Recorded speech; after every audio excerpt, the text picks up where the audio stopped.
ये शिव महापुराण की कथा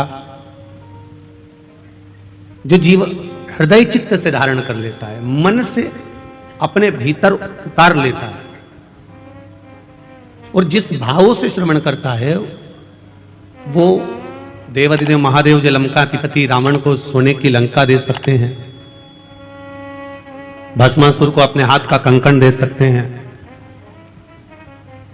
कुबेर को कुबेर पद प्रदान कर सकते हैं, इंद्र को अपनी सत्ता दे सकते हैं, भगवान नारायण को जो लक्ष्मी प्रदान कर सकते हैं,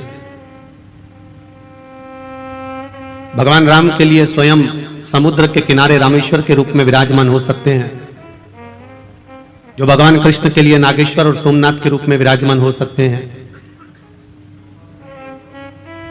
जो संपूर्ण विश्व के कल्याण के लिए केदारेश्वर बनकर विराजमान हो सकते हैं, वो देवाधिदेव महादेव आपको भी कथा श्रवण करने वाले को भी खाली नहीं छोड़ सकते, वो भी कुछ ना कुछ आनंद दे ही सकते हैं, क्योंकि ये शिव भक्ति ही कुछ ऐसी है। तेरी कृपा बिना न हिले एक भी अणु, लेते हैं श्वास तेरी कृपा से तनो तनो, बखान क्या करूं मैं राखों के ढेर का, चपटी भगोत में है खजाना कुबेर का। महाराज अभी पूज्य गुरुदेव अपनी वाणी से कह रहे थे कि ये पुराण है,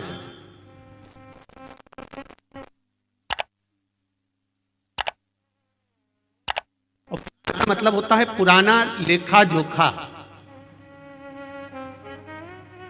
जो आज का नहीं है। आपको अपना पुराना अगर लेखा जोखा उठाना है, आपको अपना पुराना कुछ देखना है तो तहसील में जाना पड़ेगा, और तहसील में जाकर आप अपना पुराना इतिहास, आपके दादाजी की कितनी प्रॉपर्टी थी, कहां पर तुम्हारा मकान था, क्या नंबर था, क्या खसरा नंबर था, ये पूरा रिकॉर्ड आप तहसील में जाकर देख सकते हो, तहसील में जाकर देखा जा सकता है। पर हमारे सनातन धर्म का अगर कहीं रिकॉर्ड देखना हो, हमारे सनातन धर्म की अगर आनंदता देखना हो, तो जैसे तहसील में पुराना रिकॉर्ड देखा जाता है, उसी तरह पुराणों में भी हमारा रिकॉर्ड देखा जाता है कि हम आनंद कहां छुपा हुआ, हमारा सुख कहां छुपा हुआ।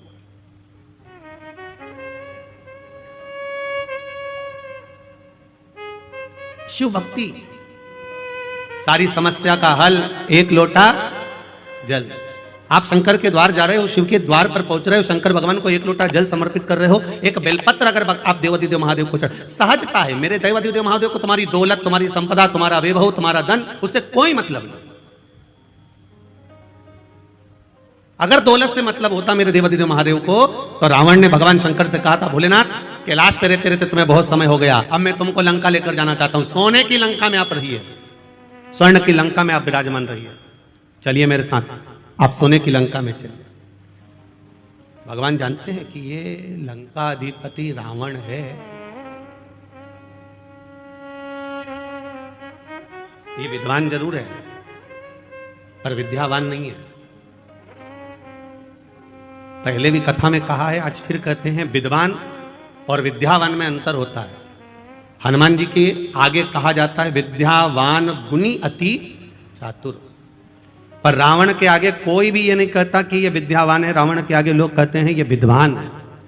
इतना विद्वान, इतना विद्वान, जिसने अपने भुजाओं के बल पर कैलाश पर्वत को उठा लिया था, जो भगवान शंकर को राजी कर लेता है, जो देवताओं को अपने बस में कर लेता है, इतना विद्वान था, पर किसी ने ये नहीं कहा कि ये विद्यावान था, क्योंकि विद्वान और विद्यावान में अंतर होता है।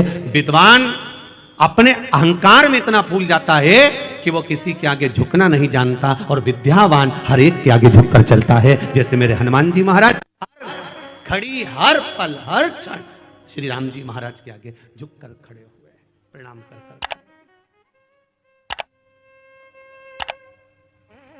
मेरे राम जी महाराज के आगे मेरे हनुमान जी महाराज हमेशा नम्र होकर झुककर खड़े।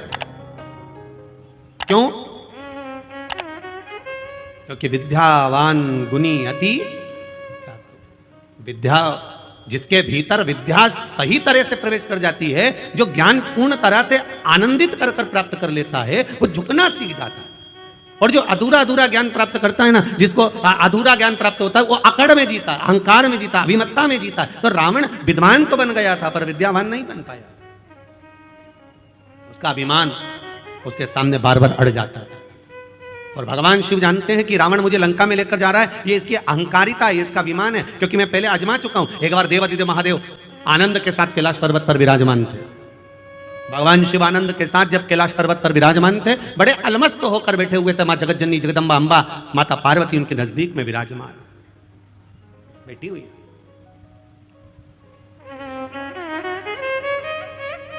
विशर्वा बाबा के पुत्र कुबेर भी हैं और विशर्वा बाबा के पुत्र लंकाधिपति रावण भी। कुबेर के पास में पूरा लंका का राज्य था, पर कुबेर को रावण का जो व्यवहार था वो अच्छा नहीं लगता था। इसलिए कुबेर ने हाथ जोड़कर अपने पिताजी से कह दिया कि मुझे ये लंका का राज्य नहीं चाहिए, मैं ये छोड़कर जा रहा हूं, मैं अलग कोई अलकापुरी का निर्माण कर कर उसमें मैं विराजमान हो जाऊंगा। और कुबेर चले गए, आनंद के साथ रहने लगे। जब रावण की सत्ता लंका पर आ गई और लंका पर जब सत्ता आई, जब वैभव प्राप्त हो गया, तब रावण ने उपद्रव मचाना प्रारंभ कर दिया, क्योंकि अभिमान इतना समाया हुआ था, अहंकार इतना समाया हुआ। एक बात अपने जीवन में उतार कर रखिएगा,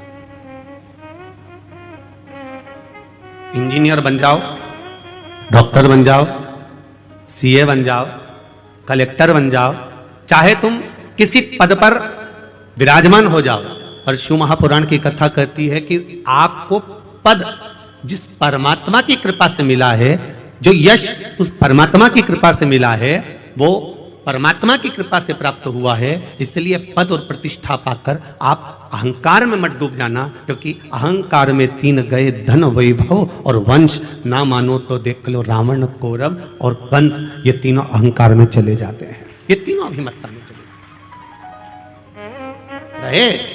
आप इंजीनियर बनिए, मना नहीं, आप कलेक्टर बनिए, मना नहीं, आप एसपी बनिए, मना नहीं, आप डॉक्टर बनिए, मना नहीं है, पर कहीं इतना अभिमान, इतना अहम, इतनी अहंकारिता हमारे भीतर प्रकट ना हो जाए कि जिसके बल पर हम पुनः फिर नीचे आ जाए।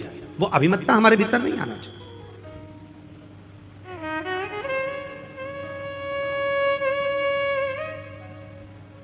और जिस दिन हमारे भीतर वो अभिमत्ता प्रकट हो जाती है, उस दिन भगवान से दूर हो जाते हैं, हम परमात्मा से दूर। जब अभिमत्ता चली जाती है, फिर हम परमात्मा के करीब में आ जाते हैं, वापिस पुनः भगवान के पास।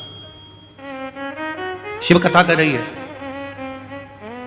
लंकाधिपति रावण को मालूम पड़ा, कुबेर जी को मालूम पड़ा कि लंकाधिपति रावण ने उपद्रव मचाया है, और ऐसा उपद्रव मचाया है कि पूरी तरफ हाहाकार मच गया। संतों को कष्ट देना, ब्राह्मणों को कष्ट देना, साधुओं को कष्ट देना, सन्यासियों को कष्ट देना, तपस्वियों को कष्ट देना, ये रावण ने देवताओं को कष्ट देना प्रारंभ कर दिया। तब कुबेर को मालूम पड़ा, तो कुबेर ये विचार करे, मैं अपने भाई को समझाऊं तो मैं ना जाऊं, किसी दूसरे को भेज दिया।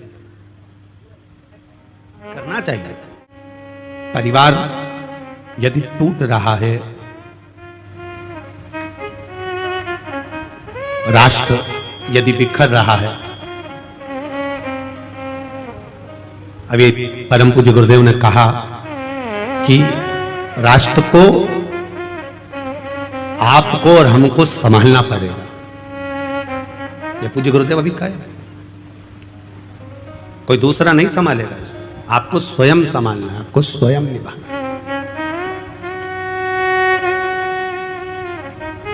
संत हो, सदगुरु हो, तपस्वी हो, ब्राह्मण हो, सन्यासी हो, साधक हो, उपासक हो, वो संभाल लेते हैं। कुबेर ने लगा मन में कि ये मेरा भाई गड़बड़ कर रहा है, तो कुबेर ने तुरंत उसी समय पर अपने दूतों को भेजा और जाकर कहा कि रावण को समझाकर आओ कि ये क्या कर रहे हो। तुम इतने विद्वान होने के बाद में, इतनी विद्वत्ता तुम्हारे भीतर होने के बाद में, तुमने ये क्या करना चालू कर दिया? कहीं किसी को कष्ट दे रहे हो, किसी की अग्नि को समाप्त कर रहे हो, कहीं किसी को कष्ट प्रदान कर रहे हो, ये क्या कर क्या रहे हो? विद्वान से विद्वान, बड़े प्रबल विद्वानों को, जो रावण से भी विद्वान थे, उनको भेजा गया लंका में। और लंका में जब भेजा गया, लंका में जब पहुंचे, और वो लंका पहुंचकर रावण को ज्ञानोपदेश देने लगे। अब जो बहुत कंजरी वालों, थोड़ा ध्यान लगा कर सुनना, और जितने भी कंजरी की दीदी उन बैठे हैं ना, सब जरा ध्यान लगाइएगा, जितनी भी जीजियां बैठी और जितने जीजा उन बैठे हैं वो भी थोड़ा ध्यान लगाइएगा कि ज्ञानी को समझाया जा सकता है, अज्ञानी को समझाया जा सकता है, पर अभिमानी को कभी नहीं समझाया जा सकता, ये निश्चित है। अब कोई ज्ञानवान है तो उसको समझा सकते हो, कोई अच्छा ज्ञानी व्यक्ति है, पढ़ा लिखा है, समझदार है, उसको समझाओगे ये मत करना, आगे से ऐसा ना करिएगा, ऐसा ना करिएगा, तो वो समझ जाएगा। कोई अज्ञानी है, एक बार नहीं समझेगा, 2 बार में समझेगा। अज्ञानी है तो वो मुंह भी नहीं चलाएगा, हो इन्हें कह दिया मेरे को नहीं करना, नहीं करना तो उठ के चला गया। अज्ञानी है, उसमें अज्ञानता है, वो नहीं समझ सकता। अब ज्ञानी को समझा लोगे, अज्ञानी को समझा लोगे, पर जिसके भीतर अभिमान बढ़ा हुआ है, बताओ कल का छोरा हमको समझाएगा, बताओ कल की बहू आई ये मुझे ज्ञान देगी। कई कई सास कह देती है कल की आई है और मुझे बदलना चाहती है, कल की आई, मतलब इसके भीतर ये अभिमान भरा हुआ है, अहंकार भरा हुआ है, और ये अभिमान जब तक भरा हुआ है तब तक ये सुधर नहीं सकता। इसलिए ज्ञानी को समझाया जा सकता है, अज्ञानी को समझाया जा सकता है, पर जिसके भीतर अभिमान भरा है उसको समझा सकोगे क्या? बोलो तो जम के जरा, समझा पाओगे? नहीं समझा सकते, आप कितना ही प्रयास करें समझा नहीं समझ सकते। सास कह रही है गुड़ को गर्म कर उसमें तिल्ली भूंज के डाल दे, लड्डू बन जाएगा, पर बहू नहीं, मैं तो गुड़ को फोड़ूंगी, उसमें कच्ची तिल्ली बिना सीखी डाल दूंगी और ऐसे ऐसे गोल गोल करके लड्डू बना दूंगी, हो गई संक्रांति, लड्डू तैयार।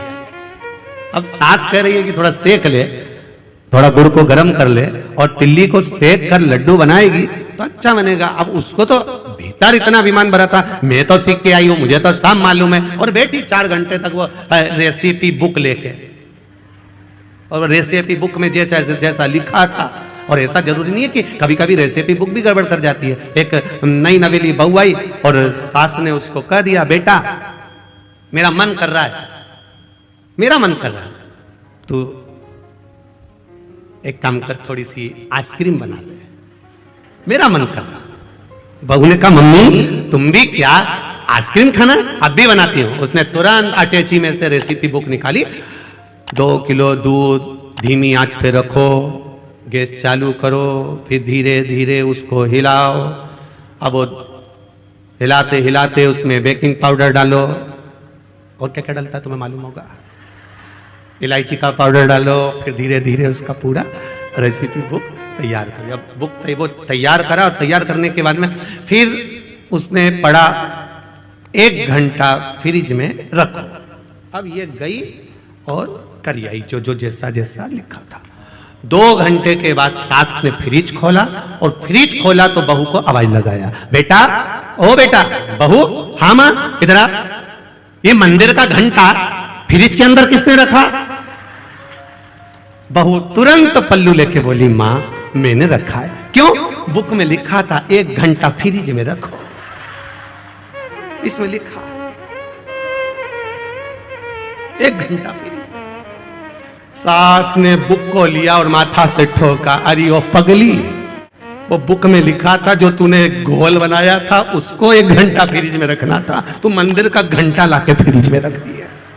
अब बताओ वो आइसक्रीम तैयार हो, वो आइसक्रीम बने। तो ज्ञानी को समझा सकते हो, बोलो बोलो आगे बोलो, अज्ञानी को समझा सकते हो, पर वो तो बढ़िया एकदम तन्न होकर अब अभिमानी को नहीं समझा सकते कि साहब ये रेसिपी ऐसी बनेगी, तुम समझा, उसको समझाना मुझे।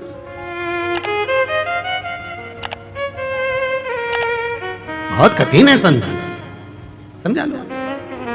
अब रावण को भी समझाने के लिए भेजा तो कुबेर ने भेजा किसको? अपने विद्वान गुप्तचरों को भेजा कि जाकर रावण को समझाओ। वो समझे तब तो, समझ जाता तो क्या बात है, नाना समझाया, विभीषण ने समझाया, मंदोदरी समझाया, पर समझे तब तो। स्वयं लंकाधिपति रावण को भगवान शिव ने समझाया, पर समझे तब तो भगवान नारायण कई बार समझा दिए, देवऋषि नारद ने समझाया, इंद्र ने समझाया। ऐसा कोई देवता नहीं था 33 कोटि देवी देवता में जिसने लंकाधिपति रावण को नहीं समझाया, सब ने समझाया। ब्रह्मा जी ने बार बार समझाया, पर समझे तब।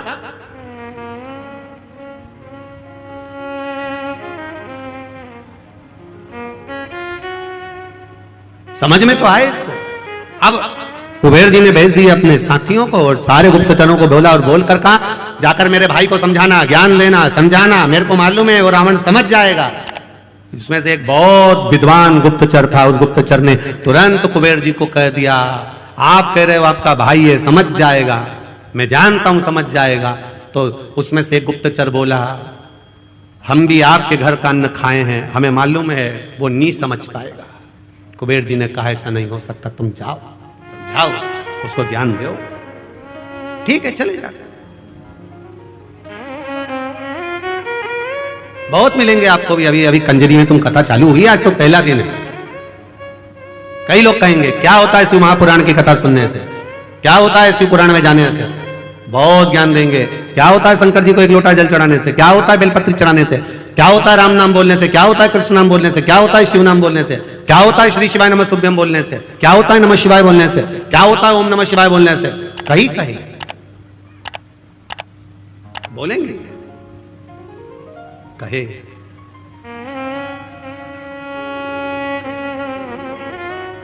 महाराज उनको एक बात जरूर कहना,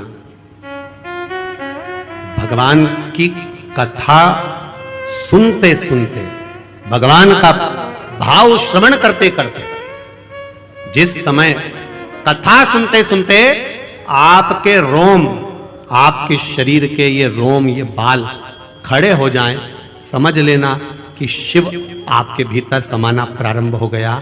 अगर कथा सुनते सुनते आपके रोम उमंग से भर जाएं, कथा सुनते सुनते आपके ये बाल, आपके ये रोम खड़े हो जाएं, तो समझ लेना कि तुम्हारी दुख की घड़ी में शिव खड़ा होना प्रारंभ हो गया। ये कथा तत्व है, ये रस तत्व है, ये कोई सहजता नहीं। भक्ति का बल बढ़े, भक्ति का आनंद बढ़े, भाव बढ़े, तो परमात्मा हमारे साथ खड़ा हुआ है।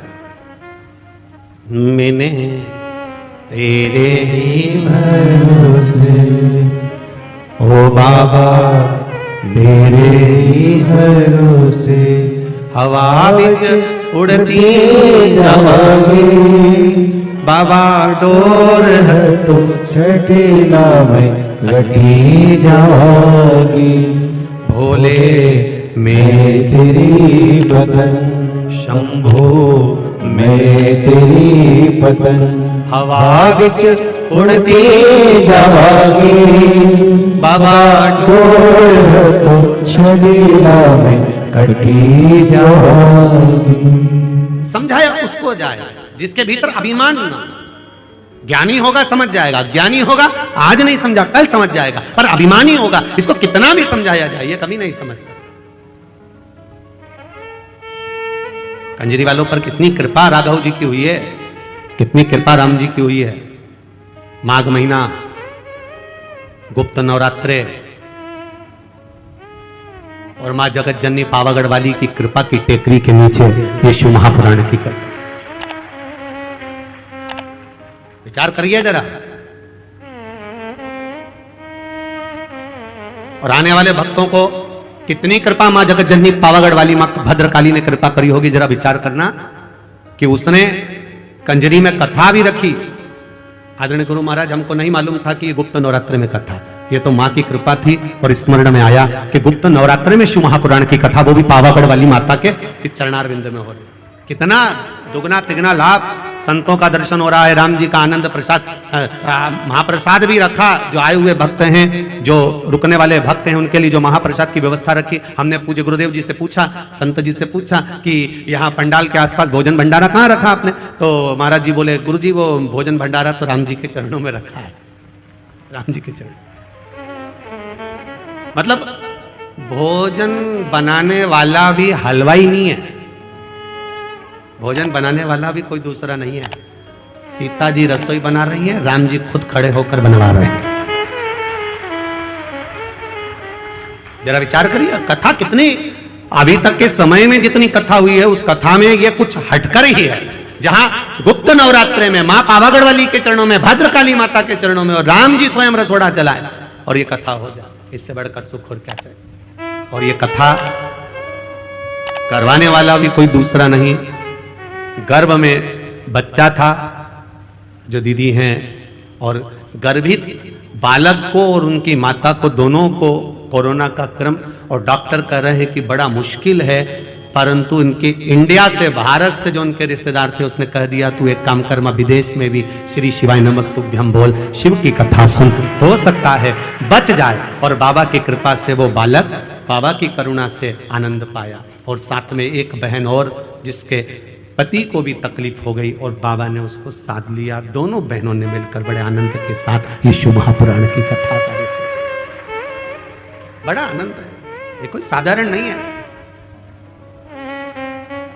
समझाओ, मेरा आपसे भी निवेदन है, जो बहू तुमसे समझ जाए उसको समझा लो, जिसको समझा सकते हो उसे समझाओ। जो अभिमान में फूल गया उसको समझाने की जरूरत नहीं है, क्योंकि तुम उसे समझा सकते ही नहीं हो, चाहे कितना ही प्रयास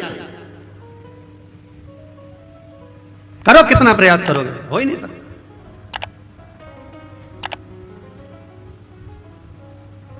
और जितना ये ज्ञान भी जितना जिसके भाग्य में होता है ना, उतना ही उसको प्राप्त होता है। जितना जिसके भाग्य में होता है उतना ही उसको।